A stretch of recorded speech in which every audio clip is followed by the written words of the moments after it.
sekali lagi tentang KPK dan kasus Mas Hasto Kristianto.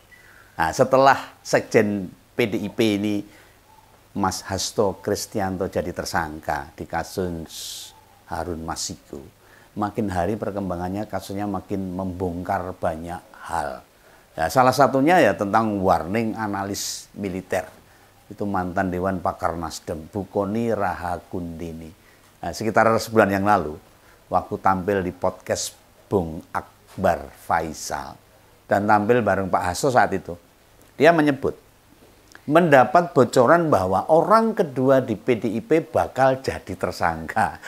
Dia sudah ngomong duluan itu. Lah apa yang jadi penyebabnya? Pak Hasto diminta memelankan suaranya. Lopo suaranya banter tuh, suruh ngerindik, kita ngerindik, suruh pelan-pelan itu. Diminta tidak bersuara keras. Nah, politisi kan ya harus vokal, harus keras. Nah, utamanya itu di Sumatera Utara sama Jawa Tengah. Karena itu targetnya Pak Jokowi. Apabila tidak, ya status tersangka akan segera digulirkan, akan diumumkan. Soalnya file sudah siap, tinggal rampung. Edian ini. Ini benar-benar edian ini. Dan kita tahu, podcast itu tayang kan tanggal 23 tuh. Rekaman mungkin 21, 22 November lah. Seminggu jelang coblosan waktu itu. Dan bukan Pak Hasto Anda digertak lalu malah bleret. Malah ingah-ingi, malah wedi, malah lirih. Oh bukan. Ini tidak soal Pak Hastonya loh ya. Tetapi apa yang disampaikan Bukoni ini sebagai usaha menjinakkan Banteng. Nah, Banteng nek wis ngamuk dijinakke mau angel lah ini. Kenyataannya yang terjadi bukan hanya di Sumatera Utara maupun di Jateng, PDIP bersuara keras. Lah kok keluarga Jokowi malah dipecat. Ayo Mas. Zona pertempuran memang dibuka. Makanya ranganggut suwe prediksi Bukoni langsung terbukti Mas Hasto jadi tersangka oleh KPK. Lah andai kata ada yang bilang ini tidak ada hubungannya, yo meripate ketutup ini, merem mesti ini. Nah, para Jokowers nyorot kasus ini kok sebagai sebuah kemerdekaan. Malah bisa disebut kemenangan atas arogansi partai pada negara. Walah. Mereka itu ya gak mau nilai objektif, selalu dari sisi dia aja yang benar ini. Logikanya para pecinta mantan presiden ini. Ya persis kayak orang jatuh cinta ini. Tai kucing pun dibilang rasa coklat. Kayak lagunya Iwan Fals saja. Ini jujur loh. Om Begawan memprihatinkan ini semua. Miris dalam hati. Mendukung seseorang atau kelompok itu tidak ada larangannya. Enggak ada. Tapi ya ininya itu dipakai. Apalagi dalam mengerjakan atau memajukan infrastruktur Indonesia. Dalam mengangkat optimisme itu ampuh. Ampuh itu. Termasuk ya bagaimana membuat oposan tidak berkutik. Wah ampuh itu. Hanya dulu oposan itu dibuat tak berkutik dengan karya. Dengan sebuah perbuatan. Dengan kerja nyata itu. Lah sekarang itu oposan dilemahkan sama kekuasaan. Lah itu keliru besar. Apa-apa ditersangkakan. Aduh, lah namanya kekuasaan itu tidak boleh dipakai sewenang-wenang, adigang, adiguno. Kuasa itu harus dimanfaatkan untuk kebaikan, untuk kemaslahatan, untuk kemasyarakat, untuk menyejahterakan rakyat, untuk melindungi rakyat kecil. Dan kasus Mas Hasto ini, kekuasaan justru membunuh oposisi. Kejamnya politik ini. Mematikan lawan politik. Lo ingat loh. Kekuasaan di sini yang tak maksud itu pengaruhnya. Kekuasaan tidak selalu bermakna jabatan, bukan. Nah, kita semua mengerti ya. Bagaimana kuatnya pengaruh mantan hingga sekarang ini. Terus saja bermanuver cawe-cawe dan sebagainya. Bohong besar. Soal kasus Mas Hasto ini tidak ada kaitannya sama si mantan presiden. Tidak ada hubungannya. Masyarakat paham kalau soal ini. Soal suap Harun Masiku. Wis dari tahun 2019 loh, dan memang disimpan, dipakai, dibutuhkan waktu dibutuhkan pakai kartu truk buat ngeset musuh, lawan dan sebagainya. Kenapa munculnya sekarang? Ya butuhnya saiki karena kartu trupnya sekarang baru dibuka. Oh, suara diangkat. Aroma cawe-cawe intervensi campur tangan ngobo-obo makin cetha welo-welo. Sumpah biak terang benderang. Wis ora nganggo rasa ewo pekewo ini kelihatannya. Wong Jawa ewo pekewo hilang ini. Lah misalnya ada orang nyebut kasus ini sebagai murni penegakan hukum. Ya ora banget lah. Enggak. Ini sebuah politisasi. Ada banyak loh. Ada banyak hal yang bisa disodorkan kok. Oh ya, ini sekaligus klarifikasi data yang Begawan sampaikan pada Ngompol. Di episode tentang Mas Hasto tersangka itu. Jadi data yang benar itu, komisioner KPU itu yang meras minta 900 juta itu, hampir 1 miliar. Lantas Harun Masiku bisanya bayar cuma 600 juta. Ini kasusnya awalnya seperti itu. Lah Pak Hasto sakjane ra ono kaitane masalah itu. Itu nyang-nyangan sendiri ya dari komisioner KPU dengan Harun Masiku. Tapi disebut menjalin bisa bantu Harun Masiku, tuduhan yang belum terbukti. Lah coba tunjukkan. Apa peran sekelas sekjen partai ngurus level wakil rakyat terpilih? Padahal tahun 2019 PDIP itu masih raket sama Jokowi. Punya banyak menteri di kabinet Jokowi itu. Lah mbok dinalar itu loh. Lah nek pengen duit masa gresek-gresek sampai nominal ratusan juta begitu. Diwangi nganggo nyang-nyangan delian itu. Lah wong Pak Sekjen Joni G Plate itu. Itu mantan Menkominfo. Itu kerugian negara nyampe 8 triliun. Lalu kasus Sekjen Golkar itu yang baru saknyuk jadi Menteri Sosial nerima 2 miliar lebih. Nah pada kasus Harun Masiku itu Pak Hasto itu nggak nerima apapun. Dan ada yang bilang gawakne duit 600 juta buat diserahkan ke komisioner KPU. Namanya itu halu ngawur ngarang tuh. Ngeramput kalau bahasa kutainya itu. Bahasa Kalimantan. Nah sekelas sekjen PDIP loh. Partai besar, partai pemenang, hat-trick 3 kali. Di tahun 2019 menang pemilu lagi. Pemerintah waktu itu juga di bawah kendali PDIP. Duit 600 juta receh banget loh. Nah kasus ini memang buat mendowngrade, banting PDIP tenanan kelihatannya. Mau ngancurin PDIP tenanan dari Pak Mandan ini. Dan hingga sekarang ini Pak Hasto hanya punya jabatan di PDIP saja loh. Nggak punya jabatan apa-apa. Tidak ada jabatan di eksekutif maupun legislatif. Nah, sekjen PDIP ini bukan anggota DPR. Dan hanya fokus ngurus partai saja. Partai Bandeng Moncong Putih. Ini tidak menyangkut status jabatan seseorang, apalagi pejabat negara. Termasuk waktu peristiwa Harun Masiku itu terjadi. Artinya ini murni kasus suap yang tidak merugikan negara sama sekali. Duitnya Harun Masiku dijaluk komisionaris KPU. Negara ruginya di mana? Kan duitnya Harun Masiku sendiri. Ini cara bodohnya loh. Cara sederhananya dalam berpikir masyarakat loh. Nah kasus ini terjadi tahun 2019 waktu di pemilu 5 tahun lalu. Pak Baleni ya, pemilu 5 tahun yang lalu. Dan akibat dari kasus ini Harun Masiku kabur. Menghilangkan jejak. Nah kasus ini kemudian disangkut-sangkut terus, diseret-seret sebagai dosa besar PDI Perjuangan. Nah kan lucu itu loh. Padahal masalah-masalah korupsi yang lain yang nilainya triliunan itu ora digagas. Ada yang 300 triliun, 12 triliun, TT semua itu. Ini cuma jutaan loh. Padahal tuh wahyu sang komisionaris. Wes bebas bersyarat dari kasusnya. Wes metu itu. Sekarang sudah selesai jalani hukuman. Karena kasus ini, karena dia minta uang suap tadi. Lah makanya Om Begawan berani katakan, ini barter, ini serangan balik. Ini wujud mau ngawut-awut Partai Bandeng ini. Ini bukan tuduhan loh, ini prediksi Om Begawan. Seperti yang disampaikan Bu Mega. Belum lama ini, wis makin jelas status ini hanya jadi upaya. Bagaimana melemahkan partai yang jadi oposan sendiri. Partai yang selalu konsisten untuk menegakkan demokrasi ini. Nah, pertanyaan ini, pertanyaannya bagi pemerintah, apa punya kepentingan besar pada kasus ini? Nek nurutku kok yo ora blas gitu. Pak Prabowo kepentingannya apa dengan ngobok-obok ini? Nek nurutku enggak. Apa untungnya Pak Prabowo atau Gerindra dengan penetapan tersangkanya Pak Hasto ini? Dan dilalah loh. Usai pilkada selain PDIP mecat keluarga Jokowi, juga nyebut-nyebut parcok segala ini. Partai coklat. Dan kita tahu siapa yang dituju itu.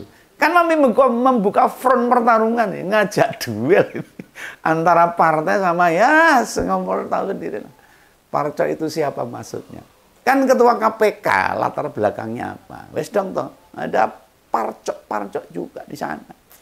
Kemudian juga ada pengakuan waktu Pak Firly Bahuri yang jadi ketua KPK saat kasus ini muncul disebut sebagai salah satu pihak sing gondeli atau menahan sprindik dikeluarkan. Nah, ini penggawan orang ngarang. Ini betul fakta. Tetapi menurut testimoni dari mantan penyidik KPK, Pak Praswat Nugroho, uniknya loh ini. Usai kasus ini muncul lagi. Kok sing diseret kok Pak Yasona. Mantan Menteri Hukum. Lo aneh loh ini. Oh, politik Indonesia ini sangat lucu. Sri Mulat kalah lucu. Nah, Pak Yasona itu kok dicek kalau nggak boleh pergi ke luar negeri. Dilarang bepergian. Lah cekal itu bukan bahasa Jawa yang di Indonesia kan loh ya. Kalau naik bahasa Jawanya cekal itu dudu cekal. Cekal itu dimaksud adalah kepanjangan dari cegah dan tangkal. Artinya dia dibatasi untuk orang geraknya supaya tidak lari ke luar negeri. Ini bukan sekedar Pak Yasona. Pak Hasto juga kena cekal. Gak boleh dolan ke luar negeri. Nah, ama waktu itu, usai pemilu dan Pilpres 2019, Pak Yasona bisa meminta Ketua KPK tidak memproses hukum Pak Hasto. Nah, lalu mengapa Pak Firly juga tidak kena cekal? Bila memang menahan sprindik Pak Hasto keluar loh.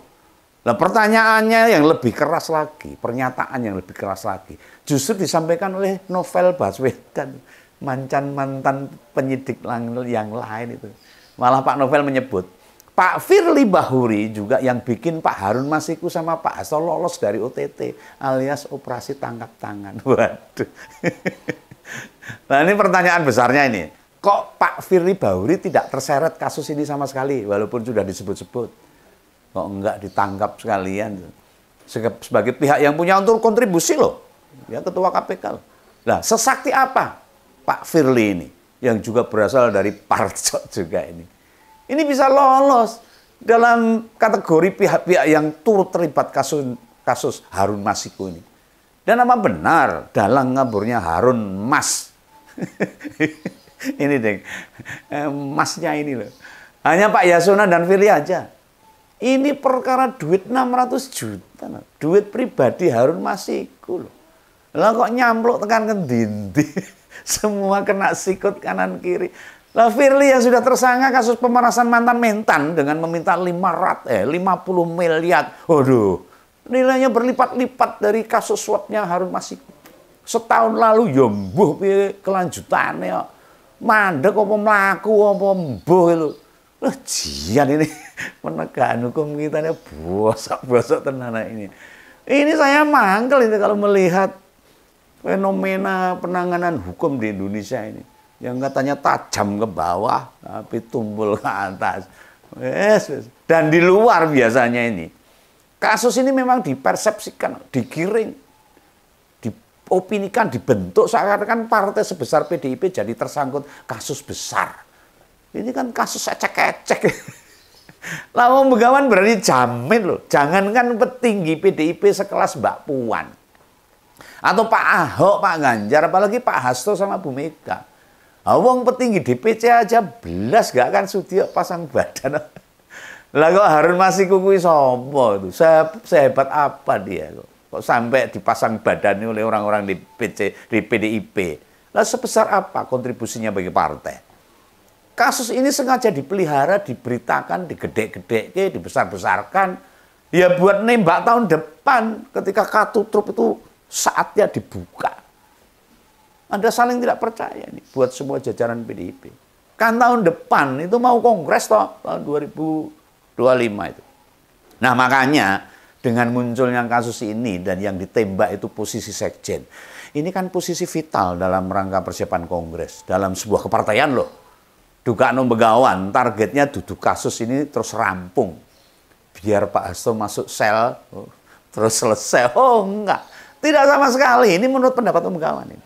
Kasus ini memang hanya akan digantung, dibiarkan saja. Buat karkutruk kelanjutannya itu. Sekali lagi nih, buat melemahkan banteng Ketaton yang sekarang lagi ngamuk, lagi nyeruduk pihak-pihak yang mempermainkan si banteng ini. Lah kader-kader, simpatisan, apalagi kelasnya jajaran struktural. Tolong ingat ini, pesan Begawan ini. Jangan terprovokasi apalagi terpancing. Percayalah, setelah penetapan tersangka Mas Hasto bakal banyak ketua DPC, pengurus DPC, juga pengurus maupun ketua DPD akan di WA, ditelepon, didatangi lagi. Dihubungi siapa? Ya entah teman lama, karib lawas, kenalan baru, atau yang pernah mereka kenal. Buat apa? Secara perlahan mereka akan masuk, mendekati, lantas mempengaruhi sikap DPC dan DPD pada waktu kongres. Loh, PDIP ini secara perlahan, PDIP ini secara internal memang mau dikacaukan, mau diacak-acak, mau disusupi orang-orang yang tidak ideologis blas. Masalah Mas Hasto sekarang ini jadi pertaruhan besar bagi masa depan partai. Ngeri loh ini, ngeri bener. Ada orang yang dulu dimuliakan, dinaikkan, dibela, diangkat derajatnya. Sekarang kok malah memang mau ngabisin. Kaya pager mangan tanaman. Ibaratnya dulu orang yang ngekos, pergi tanpa pamit, kunci kamar kos gak dikembalikan, malah dilangke. Padahal dia gak bayar kos loh. Bertahun-tahun gak bayar tuh. Begitu keluarga ibu kos cerita ke orang-orang, menceritakan kalau si anak kos sudah kurang ajar, sudah gak bayar kos, gak pamitan, gitu. Ketemu di jalan pura-pura gak kenal, malah balangi omahe kos. Nah itu anak balik ke kos-kosan, bakar kosan juga itu maunya.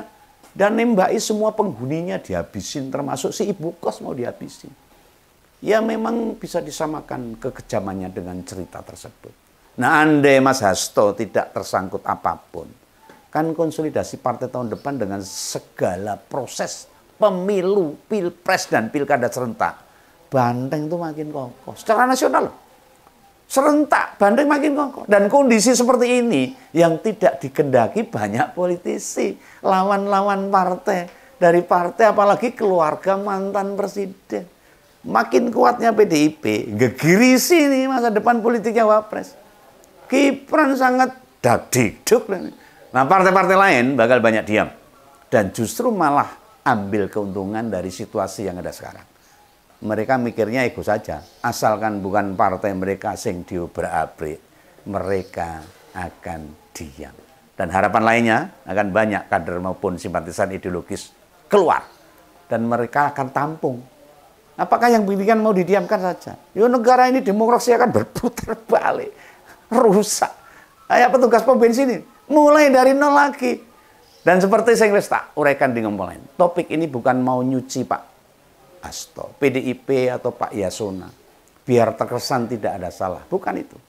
Seandainya tidak tampak ada campur tangan atau nuansa politisasi, orang suti aku bela-bela.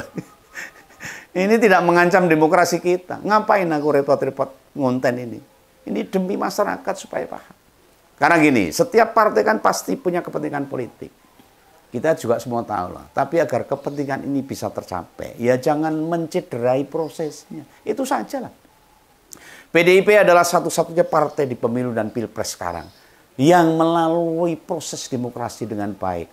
Selain melalui dengan baik, mereka juga komitmen, konsisten, berani menghukum para perusak konstitusi, tukang ngobrak-abrik hukum, hingga yang sudah ngidak-idak demokrasi.